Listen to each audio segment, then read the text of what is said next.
টান করে স্নানটা অনেক আগেই শেষ হয়ে গিয়েছিল। আর এই শাড়িটা যখন পরতে গিয়েছিলাম তখনই মনে হলো যে না কানেরটা পরি। তো সে তো অনেক দিন হলো যে খুলে রেখেছি, সেই দুর্গাপূজার সময় খুলেছিলাম, আর তো পরা হয়নি। তো হাতে নিয়ে তারপর দেখলাম যে এটা ভেঙে গেছে। এটা ভেঙে গিয়েছিল, আমি খোলার সময় দেখেছিলাম, কিন্তু আমার একদম মনে ছিল না এটা যে ভেঙে গেছে। তো আর কি করা যায়, তারপর বের করে এখন দেখলাম এটার এই মানে অবস্থাটা খুব বেশি খারাপ। তো তারপর আর কি করব, এখন এটাকে নিয়ে জুয়েলারির দোকানে দিয়ে দিতে হবে। তো তোমাদেরকে আমি একটু জুম করে দেখিয়ে দিচ্ছি। এই দেখো, দেখেছো অনেকটাই ফাঁকা হয়ে গিয়েছিল। তো এইটা না আমার কান থেকে পড়ে গিয়েছিল গেটের সামনে, আর তারপর এটা অনেকক্ষণ থেকেছিল, তো যার জন্য এটার এই অবস্থা হয়েছে। আর এই দেখো, তোমাদেরকে আমি দেখাতে ভুলে যাই, তো যখন ড্রেসিং টেবিলের সামনে এসেছি তখন দেখিয়ে দিচ্ছি এই যে বিয়ারডোর এই ব্ল্যাক মাস্ক পারফিউমটা, এইটা পুজোর সময় আমার হাজব্যান্ডকে ক্যাডবেরি গিফট করেছে। তো তোমাদেরকে দেখাবো বলে আর দেখানো হয়নি, আমি ভুলে গিয়েছিলাম। তারপর পুরনো ঘরে চলে এসেছি। এখন এই সোফার কাভারগুলো ধুয়ে দেওয়া হয়েছে, তো আজই, কারণ আজই আমাদের শৌচ শেষ হয়েছে। তো এইগুলা আমি এখন পেতে দেব।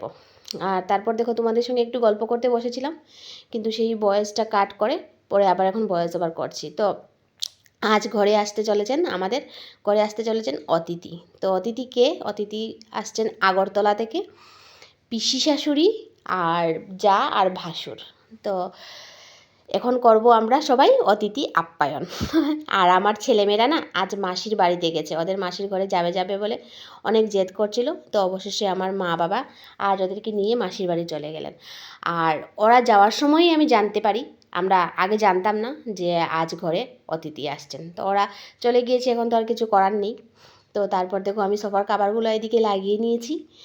আর এই ক্যামেরাটা আমাকে করে দিয়েছেন আমার শাশুড়ি মা। তো আমার শাশুড়ি মা সব কাজেই নিপুণা, কিন্তু উনি এত ভালো যে ক্যামেরাও করতে পারেন, ভিডিও ক্যামেরা, সেটা আমার জানা ছিল না। তো সেটা আমি আজ দেখলাম, আর আমি দেখে খুব খুশি। মানে উনি এত ভালো ক্যামেরা করেন, এটা দেখে আমার খুবই খুশি লাগছে। সত্যি উনি সব কাজে একদম নিপুণা, কোনো কাজে ওনাকে ছেড়ে যায়নি। তো এখন মা রান্না বান্না সব শেষ করে এসে আমি আর মা বসে পড়েছি গল্প করতে, আর তার মধ্যেই অতিথিরা এসে পড়েছেন। তো বললাম তো যে আগরতলা ডিস্ট্রিক্ট থেকে এসেছেন যা ভাসুর, পিসি শাশুড়ি আর ওনাদের ছোট্ট একটি মেয়ে।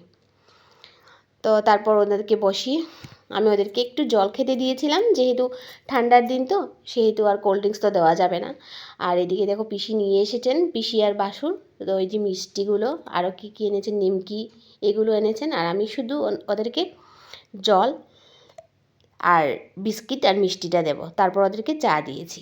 তো তারপর ওদেরকে আমি এগুলো খাওয়া দাওয়ার ব্যবস্থা করে দিয়ে তারপর আমি একটু আমার ঘরে আসলাম।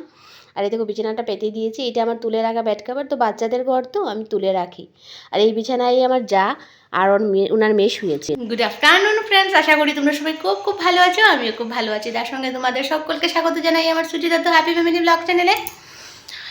আর আজকে হলো রবিবারের দুপুর, তো এখন বাজে 2:30, আর আমি ব্লগটা স্টার্ট করেছি তখন বাজছিল 1টা নাগাদ আমি ব্লগটা স্টার্ট করি।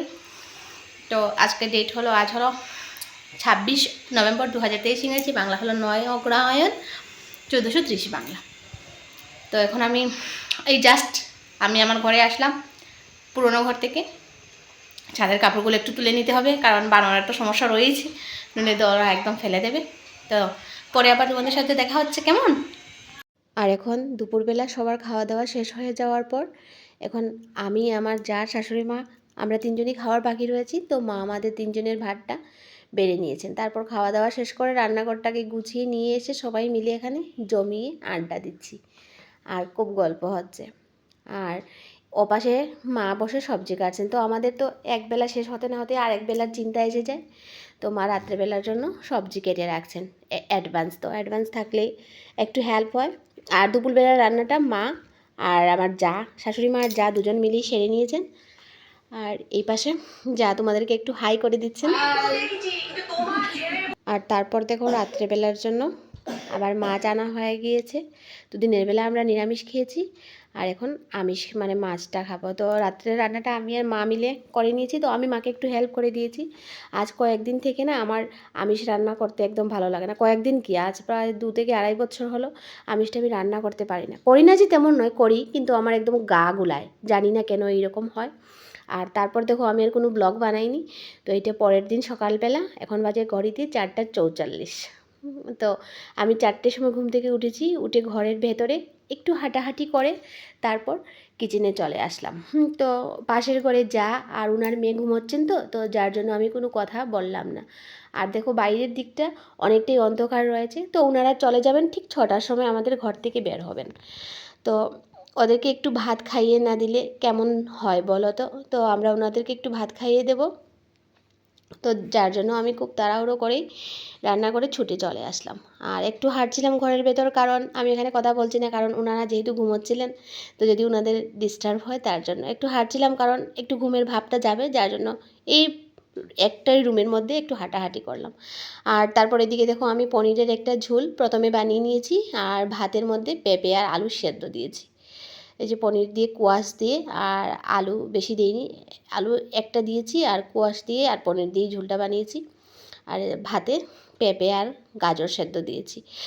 তারপর ওনাদের একটু যেতে দেরি হয়, ডাল বানিয়েছি আর আরেকটা ভাজা করেছি। তো এই দেখো আমি একটু ওদের জন্য ম্যাগি বানাবো কি না বানাবো এটাই ভাবছিলাম। তো গাজরগুলো কেটে রেখেছি, গাজর আর অর্ধেক আলু কেটে নিয়েছি। তো বানাবো কি না বানাবো না এটাই ভাবছিলাম বসে বসে। আমি ভাবছিলাম, কিছু বুঝতে পারছিলাম না যে। তো অবশেষে এত চিন্তা ভাবনা করে আর ম্যাগিটা বানিয়েই ফেললাম। ভাবলাম না বানানোই যাক, তো আর বানিয়ে নিই, তারপর দেখা যাবে কি হয়। আর এখানে ডালের জন্য ধনেপাতা কেটে রেখেছি। তো ডালটা বানাবো, তো যার জন্য ধনেপাতা কেটে রেখেছি। আর এই দেখো যার ভাসুরকে ম্যাগি চাটা দিয়ে দিলাম, আর ছোট্ট মোনাটাকেও দিয়ে দিলাম। আর এই যে ডালটা হয়ে যাচ্ছে, তো ডালটা এখানে আমাদের ঘরের সবার জন্য বানিয়ে নিচ্ছি আমি একসঙ্গে। আর এদিকে ভাজা বসিয়েছি।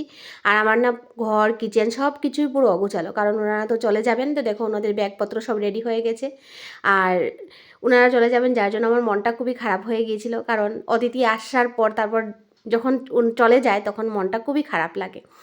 আর এদিকে দেখো আমি জল এসেছে, তো আমি উঠোনটাকে ধুয়ে দিচ্ছি। তো এইভাবে উঠোন আমি সবসময় ধুয়ে থাকি। আর যেহেতু এখন ড্রাই সিজন, তো তার জন্য আরও একটু বেশি করেই আমি ধুয়ে দিই। আসলে এখন আমি আগের মতো সময়টা পাই না, একদমই সময় পাই না, কারণ আমার অনেকটাই সময় চলে যায় তজ বাবার পেছন পেছন। আর তারপর তো আমার তিশা আমার রয়েইছে, ওর পেছনেও আমাকে আরও অনেকটা সময় দিতে হয়। তো আমি এইসব কাজের জন্য না এখন সময়টা একদম কমই পাই। আর তিশামা বললো ওর কাকাইয়ের গাড়িটা ধুয়ে দেবো, তো ওর কাকাইয়ের গাড়িটাকেও একটু ধুয়ে দিলাম। ও বলছে মা কাকাইয়ের গাড়িটাও ধুয়ে দাও, তো ওর কাকাইয়ের গাড়িকেও ধুয়ে দিলাম। আর এই দেখো এখন ওনারা চলে যাচ্ছেন, তো ব্যাগপত্র গুছিয়ে নিয়ে। আর যা একা তো ভারী ব্যাগটা নেবেন কীভাবে, তো যার জন্য আমি হাত থেকে সঙ্গে সঙ্গে ফোনটা রেখে ওনার ব্যাগটাকে একটু ধরলাম। আর এই যে দেখো মায়ের মমতা, তো এই যে পিসিমা ওনার নিজের ছেলেকে মানে অর্থাৎ ভাসুরকে দেখো একটু আশীর্বাদ করে দিলেন। আর ওনারা এখন ছুটে চলে যাচ্ছেন, এখন গাড়িতে গিয়ে বসে যাবেন। তো সত্যি মনটা আমাদের সবার খারাপ লাগছে, কারণ যাওয়ার সময় মনটা কিন্তু অনেকটাই খারাপ হয়ে যায়। আর এই যে সোনাটা খুব জেদ করছিল, ও একটু খেলতে চাইছিল, কারণ ও তজ বাবার সঙ্গে এতটা মিশেছে না, সেই ভিডিও ক্লিপগুলো আমি নিতে পারিনি, কারণ আমি এতটাই গল্পে মেতেছিলাম যে আমি ছোটো ছোটো ওদের যে দুষ্টুমিগুলো আমি সেগুলো ক্যাপচার করলাম না। আর তোমাদেরকে একটা কথা বলতে ভুলে গেছি, পিসি কিন্তু যাবেন না, যাবেন শুধু ওনারা 3 জনই। তো ছোট্ট সোনাকে ওর বায়না থেকে সরিয়ে নিয়ে গিয়ে ওকে গাড়িতে জোর করে বসিয়ে দেওয়া হলো। আর এখনই ওনারা গাড়িটা স্টার্ট দিয়ে দেবেন, তারপর চলে যাবেন। তো ওনারা এইদিকে রওনা হলেন, আর এইদিকে আমিও রওনা হলাম।